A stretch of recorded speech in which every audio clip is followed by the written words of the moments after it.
Hi friends, welcome to our channel. இன்றைக்கி நம்ம சேனலில் வந்து ரொம்ப டேஸ்டியான முட்டை கிரேவி எப்படி செய்ய போகிறது தான் பார்க்க போகிறோம். வீடியோக்குள்ளே போகிறதுக்கு முன்னாடி நீங்கள் இன்னும் என்னோட சேனலில் சப்ஸ்கிரைப் பண்ணலாம். மறக்காம வீடியோக்கு கீழே உள்ள ரெட் கலர் சப்ஸ்கிரைப் பண்ணி ப்ரெஸ் பண்ணி சப்ஸ்கிரைப் பண்ணிக்கோங்க. பக்கத்தில் உள்ள பெல் ஐக்கானையும் கிளிக் பண்ணி அதில் ஆளுங்கிற ஆப்ஷனை சூஸ் பண்ணிக்கோங்க. ஸோ நான் நெக்ஸ்ட் ஒரு வீடியோஸ்லாம் நீங்கள் மிஸ் பண்ணாமல் பார்க்கலாம்.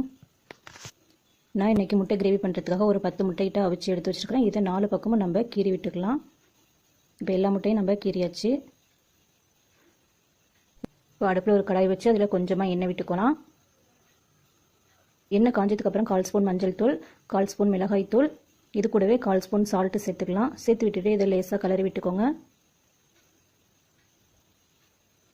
கிளறினதுக்கப்புறம் நம்ம கீறி வச்சிருக்கிற முட்டையை இது கூட சேர்த்துக்கலாம்.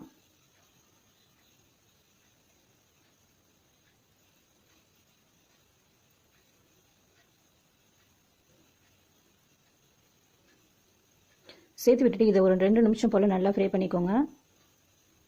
இப்போ இது மேலே கொஞ்சமாக நம்ம மிளகுத்தூள் சேர்த்துக்கலாம். இப்போ நல்லா ஃப்ரை பண்ணதுக்கப்புறம் இதை வேறு ஒரு பிளேட்டுக்கு நம்ம மாற்றி வச்சுக்கலாம்.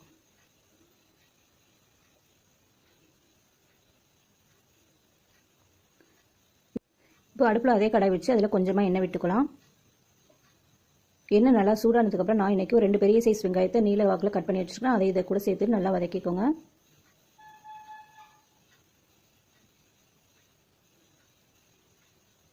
வெங்காயம் நல்லா வதங்கினதுக்கப்புறம் நம்ம இது கூட 1 ஸ்பூன் கிட்ட இஞ்சி பூண்டு பேஸ்ட் சேர்த்துக்கலாம்.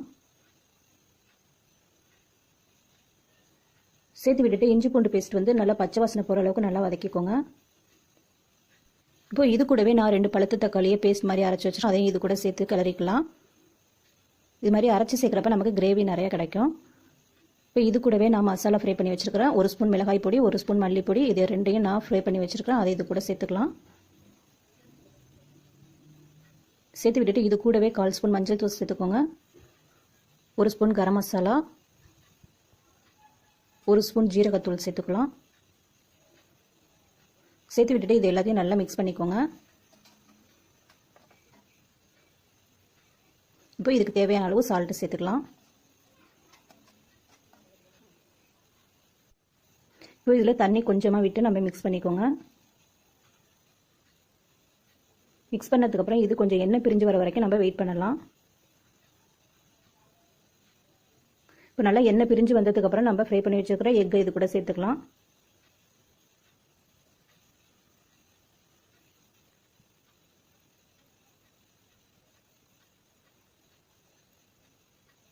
சேர்த்து விட்டுட்டு இதை நல்லா ஒரு முறை கலரி விட்டுக்கோங்க. இப்போ இது கூடவே கொஞ்சமாக கொத்தமல்லி இலை சேர்த்துட்டு நம்ம அடுப்பை ஆஃப் பண்ணி வச்சுக்கலாம். இப்போ ரொம்ப டேஸ்டியான எக் கிரேவி வந்து ரெடி ஆயிடுச்சு. கண்டிப்பாக இந்த ரெசிபியை நீங்களும் வீட்டில் ஒரு முறை ட்ரை பண்ணி பார்த்துட்டு எப்படி இருந்ததுன்னு சொல்லுங்கள். இந்த வீடியோ உங்களுக்கு பிடிச்சிருந்துச்சுன்னா லைக் பண்ணுங்கள், கமெண்ட் பண்ணுங்கள், ஷேர் பண்ணுங்கள்.